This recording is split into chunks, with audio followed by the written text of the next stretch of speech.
KFDC chairman സഞ്ചരിച്ച വാഹനം ആംബുലൻസുമായി കൂട്ടിയിടിച്ച അപകടം. KFDC ചെയർമാനും NCP സംസ്ഥാന ജനറൽ സെക്രട്ടറിയുമായ P. റസാഖ് മൗലവിയെ പരുക്കുകളോടെ ആശുപത്രിയിൽ പ്രവേശിപ്പിച്ചു. ഷാരിഖ് നവാസാണ് പാലക്കാട് നിന്ന് വിവരങ്ങളുമായി ചേരുന്നത്. ഷാരിഖ്, അദ്ദേഹത്തിന്റെ ആരോഗ്യാവസ്ഥ ഇപ്പോൾ എങ്ങനെയാണ്? മറ്റു വിവരങ്ങൾ?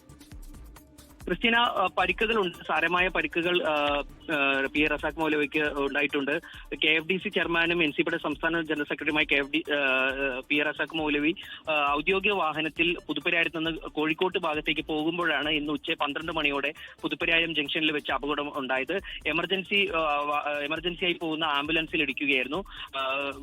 അപകടത്തിൽ കാറിനുൾപ്പെടെ വലിയ കേടുപാടുകളുണ്ടായി. ഈ P. റസാഖ് മൗലവിക്കും അതുപോലെ തന്നെ അദ്ദേഹത്തിനൊപ്പം സംസാരിച്ച ഡ്രൈവർക്കൊപ്പം പരിക്കേറ്റിരുന്നു. ഇന്ന് ഉച്ചയ്ക്കാണ് അപകടമുണ്ടായത്. അദ്ദേഹത്തെ പാലക്കാട്ടെ സ്വകാര്യ ആശുപത്രിയിൽ ഇപ്പോൾ പ്രവേശിപ്പിച്ചിട്ടുണ്ട്. അദ്ദേഹം ചികിത്സയിൽ തുടരുകയാണ്. പാലക്കാട് നിന്ന് വിവരങ്ങൾ നൽകുകയായിരുന്നു ഷാരിഖ് നവാസ്.